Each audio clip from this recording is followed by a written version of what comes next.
Thanks for joining us on the weekend edition of National Focus. I'm Kimani. In today's package, we remember Tropical Storm Erika. Stay with us. Think water, think life. Water refreshes, restores, cleans, and enhances growth. Potable water is a benchmark for development. DOWASCO is serious about its mandate to ensure easy access to potable water island-wide and provide sewage services for a cleaner environment. DOWASCO is your water and sewage company. Thanks for staying with us. Saturday, August 27th and Sunday, August 28th have been declared National Days of Prayer and Thanksgiving as we remember the events which transpired last year about this time. Prime Minister Honorable Dr. Roosevelt Skerrit addressed the nation.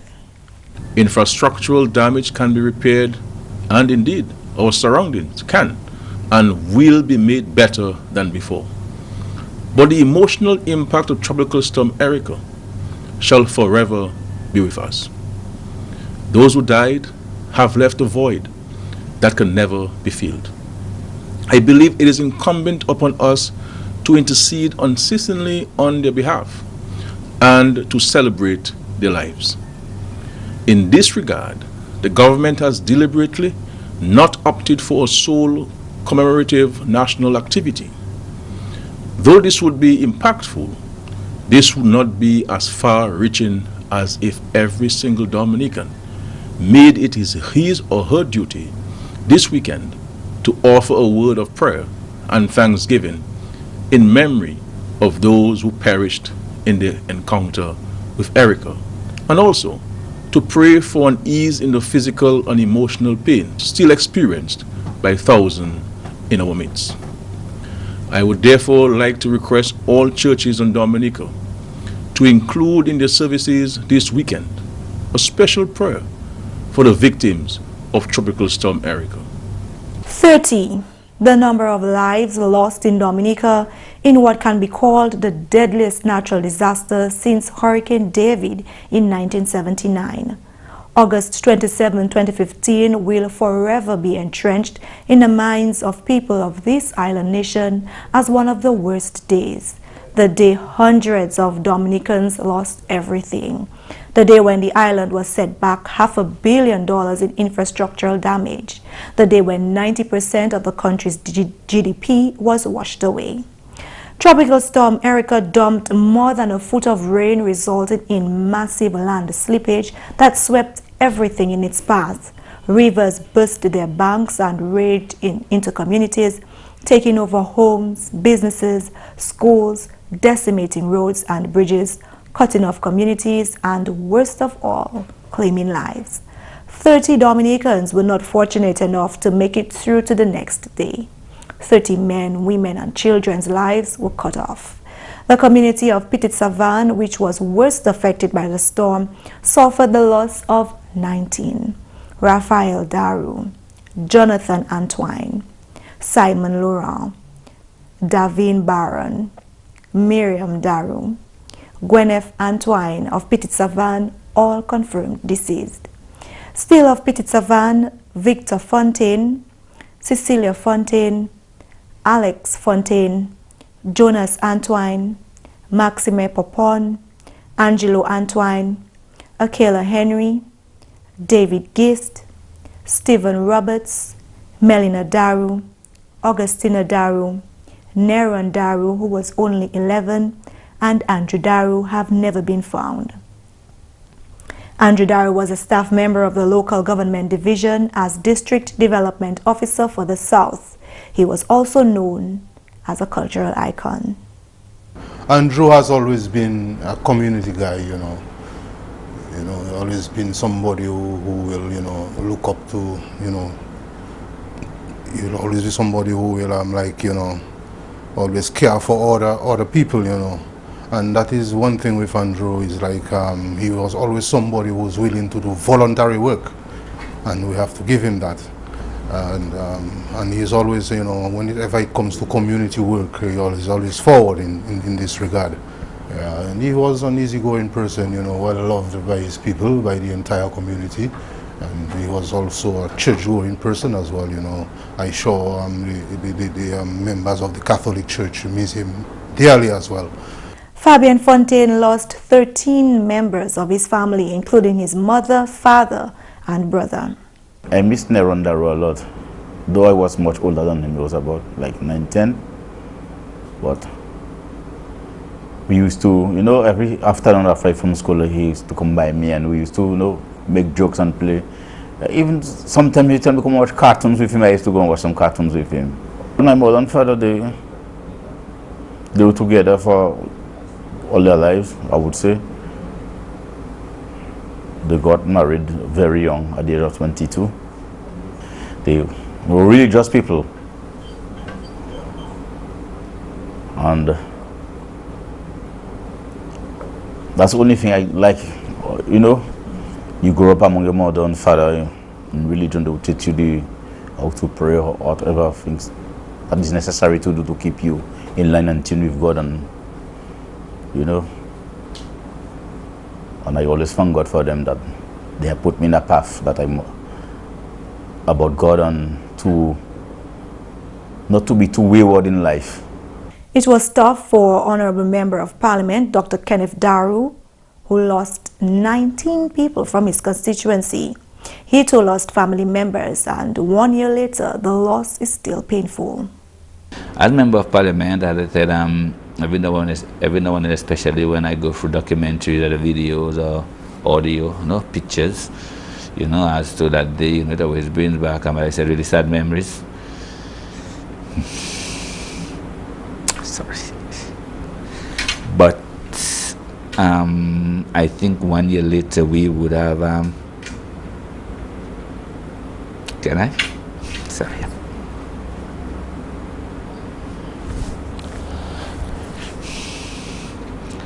I think 1 year later we've come a long way in terms of where we were. We're much clearer now.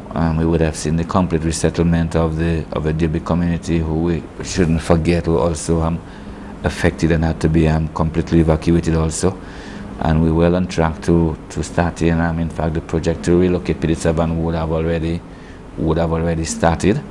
We remember Wolfgang Buggings Sevre of Colliho, 9-year-old Jocelyn Bonny, Fabian Joseph, and 7-year-old Josiah Bonny of Good Hope. Nelson George of Fonkole, Hilary Regis of Dalis, Simon Robin of Marigot, Clifton Lewis and David Billy Lewis, both of Bath Estates, Hostel Joseph of Colibastri. There was one unidentified female found in the Layu Sea. These are the ones Dominica lost, family, friends, colleagues, and 1 year later, we remember them. Many of those who survived that night of horror fought just to be here. In Colliho, a well-known construction contractor goes about his daily life quietly picking up the pieces, uttering not a word of complaint. Having lost all his tools, thousands of dollars, his attitude going forward is, first I'll creep and then I'll walk.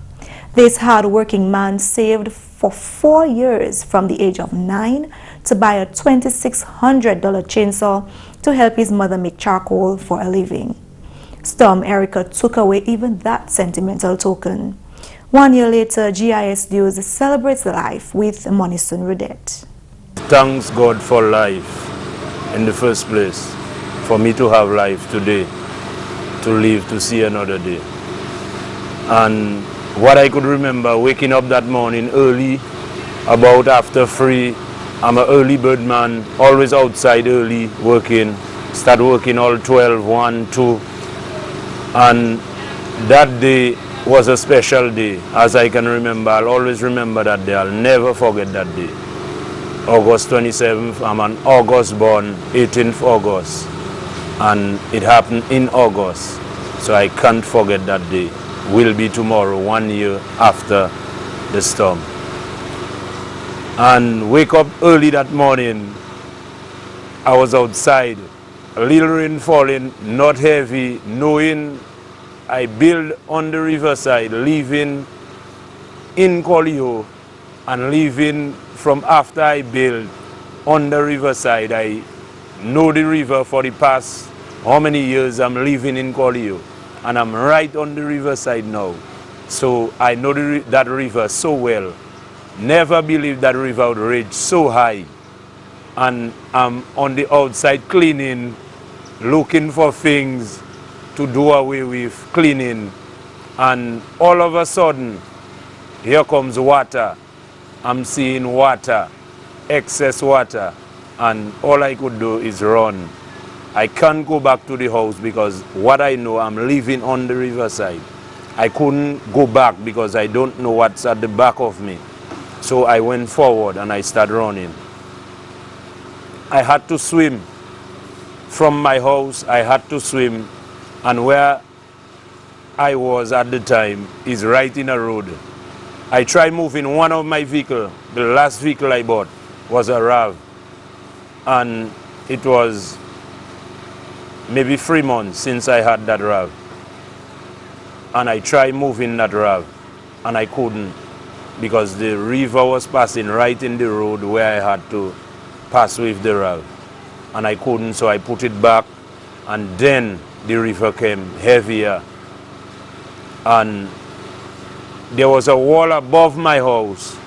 When the river took it down, it's like the river come like, you know, when you have a drum of water and you throw that drum of water down, a big bulk of water coming at one time, and when it hit that wall, the noise I heard, when I look, I see the wall was coming, so I just start running. And I run and run and look for my life, and I swim. I hold an iron in the next side of the road while swimming on a step of a house away from the road. And I climb, and as soon as I reach on top of the road, that is the highway, I look to my house because I know my family in the house. And all I could see is water around the house, and they just crying, shouting, help. And I just there watching and just asking them to hold on. Because I'm the one who built the house. Yes, nature is strong. That is nature. I know the river could go with the house, but I know I'm the one who built the house. I know I built the house because I know I'm on the riverside.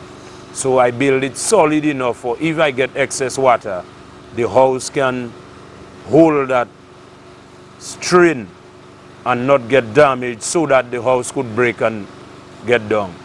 And they stayed in the house. For instance, she is one of them. That's my daughter right there. She was one of them in the window bawling, screaming, going from window to window, window to window.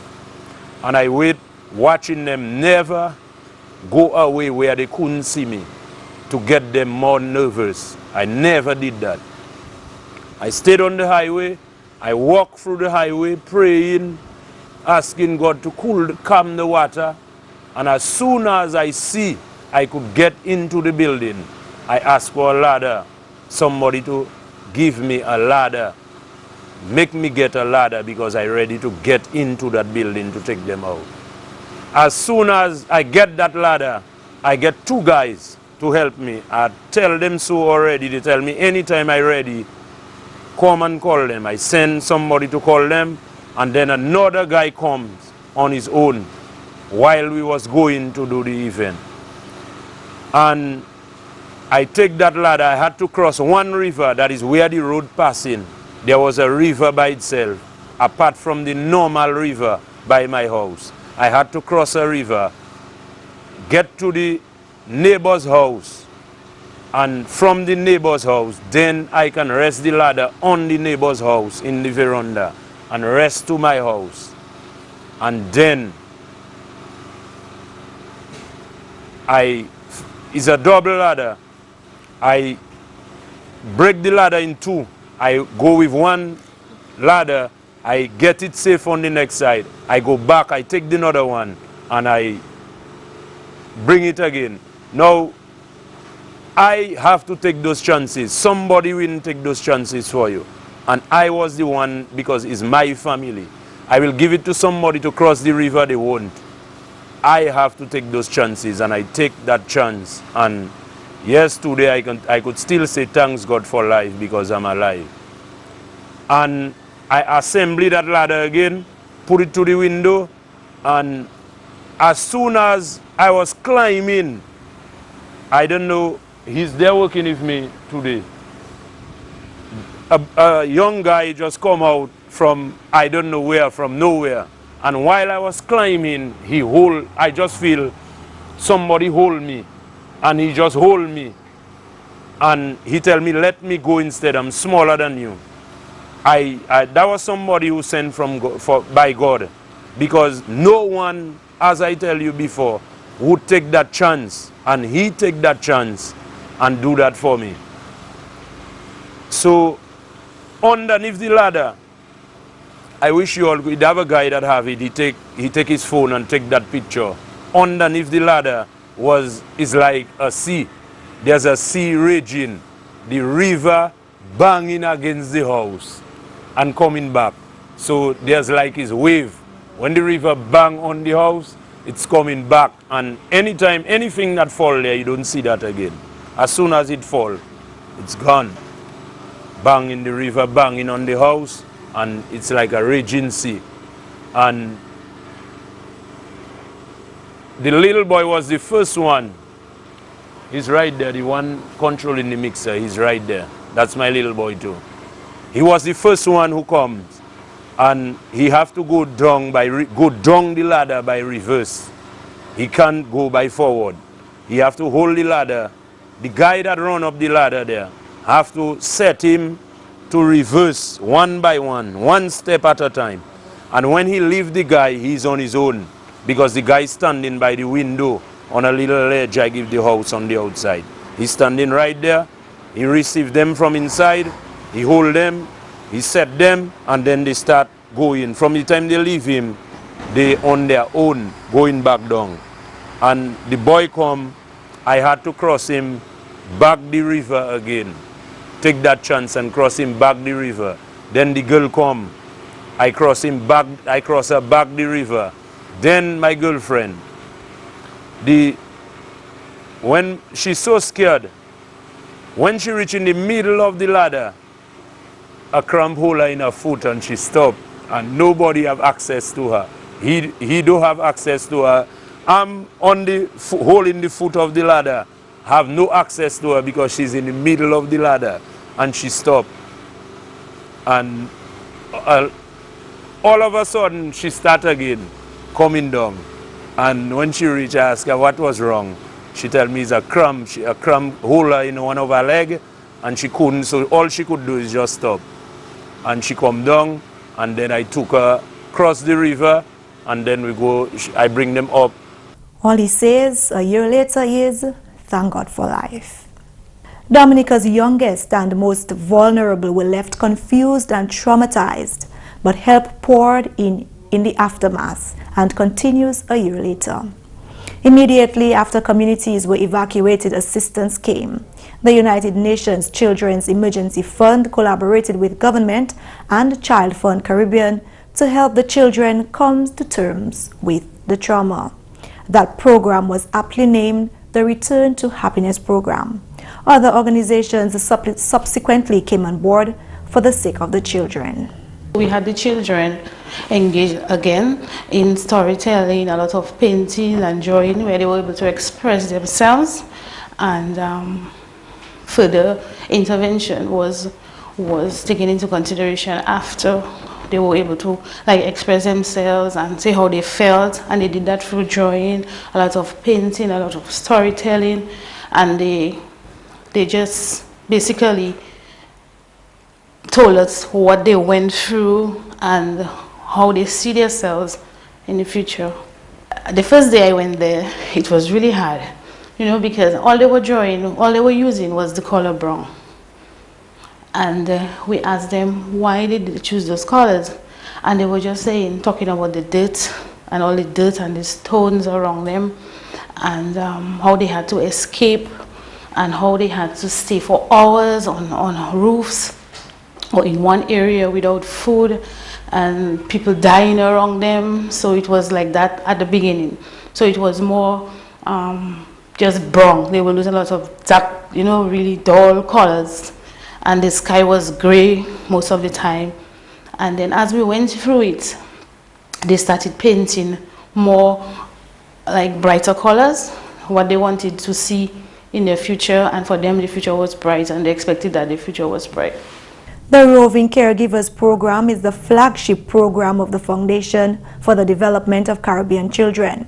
It is an early childhood development and family support program designed to strengthen the care environment of children from birth to age 3.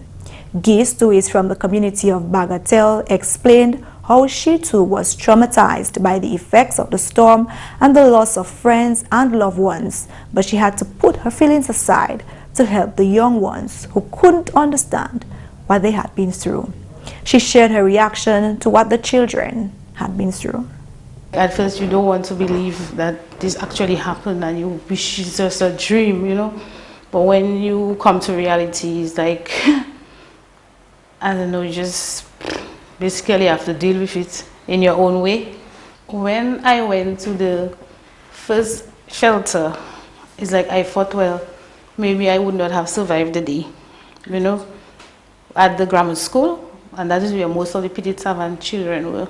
And some of them who were housed in other places used to come every day just to be part of the program and to meet with other family and friends. So it was, and personally, I know most of them because I am from the village right next to Petite Savant, so I knew most of the families, most of the kids, so it was really hard for me personally, and I was like, can I survive another day, but I knew that I had to be strong for the kids, and they are the ones that were important at that time, so I had to put aside my feelings and then just do what I needed to do for them. I still cry, just remembering Erika and the kids and what some of them, their stories and what they have been through, and I'm happy that some of them seem okay. Director of Child Fund Caribbean, Jelena Fontaine, gave her personal experience with her son following the storm and the lasting effect it has had on him. I remember, for example, just my son being with me in Bagatelle, and we being trapped there for a little more than a week. The first few days right after the storm, he didn't want to go outside. He didn't want me to go outside, or if I had to go in another room of the house, he would follow me. When we started going into the river to bathe because there was no pipe water, then he started getting used to the idea of going outside. But loud sounds like the helicopters passing or the tractors passing on the road to fix different things, those things would frighten them, and they want you to sleep right next to them at night. So I can imagine if he had not even seen half of what these other children saw. They saw people lose their lives and so on. I can imagine how that trauma will stay with them for a while. We still live in Bagatelle. If the rain is very loud, he'll sleep next to me and he'll hold me tight. I myself, if the rain is too loud, I don't sleep too deeply. So I can imagine for my son, it's also the same, So I can imagine for a lot of children and grown-ups who hear rain and see the rivers coming, they are still very worried. Fontaine explained what the process will be like for the children who are still receiving assistance, and assured that although Child Fund Caribbean has shut its doors, support is still available through government and non-government agencies.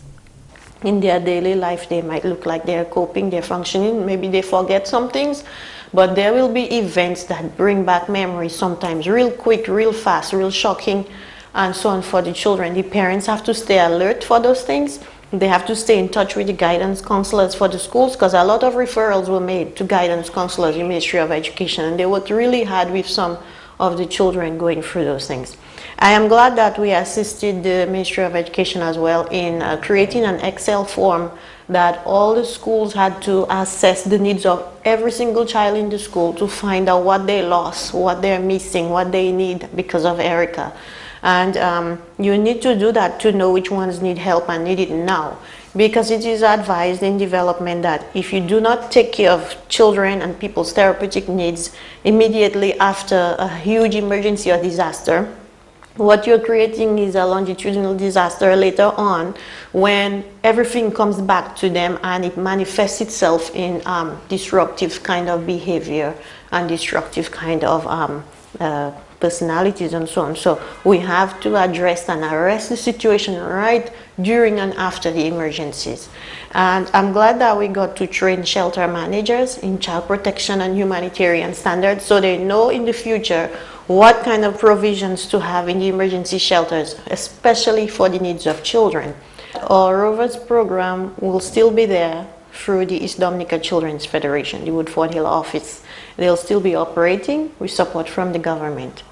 So they've been trained, they'll be there to assist. Also, the Ministry of Education has worked with UNICEF to make sure every time or any time these things are happening, they are prepared to do what they have to do with the Rovers and the others to ensure that the people get help with their children.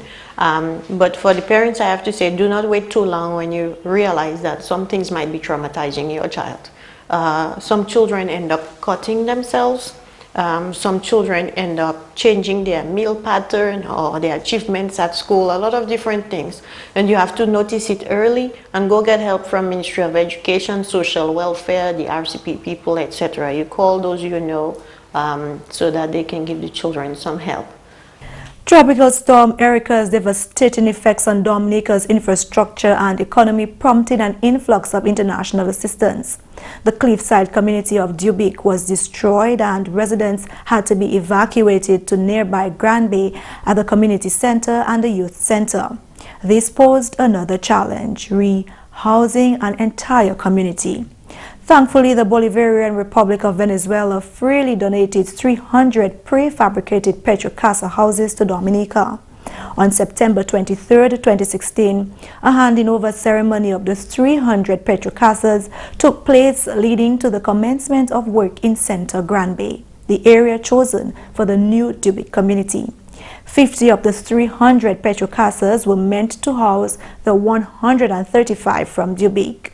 After nearly a year of waiting, at least the community of Dubic can see the silver lining.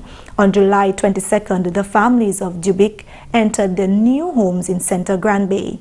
Housing is no longer a cause for sleepless nights. I'm happy and I'm very comfortable in where I am, and I have a little more privacy. So I'm very excited. It'll have a week now since I'm there. Today give it a week. I raised at Dubic all my life. From baby till now, I raised at Dubic. I'm missing the river, the sea, the environment down there, entertainment and all that. I'm not too sure how much of that I'm going to get there because I'm in a different area. My plans is to get a job and to develop myself better. I'd just like to thank the government for taking care of us for the time and keeping us comfortable. Added to that, government promised the new Dubic as much assistance as possible towards their further development and growth. The Douglas Charles Airport, one of the country's main ports of entry, was dealt a staggering blow. The damage to the Riverside Airport totaled $41 million.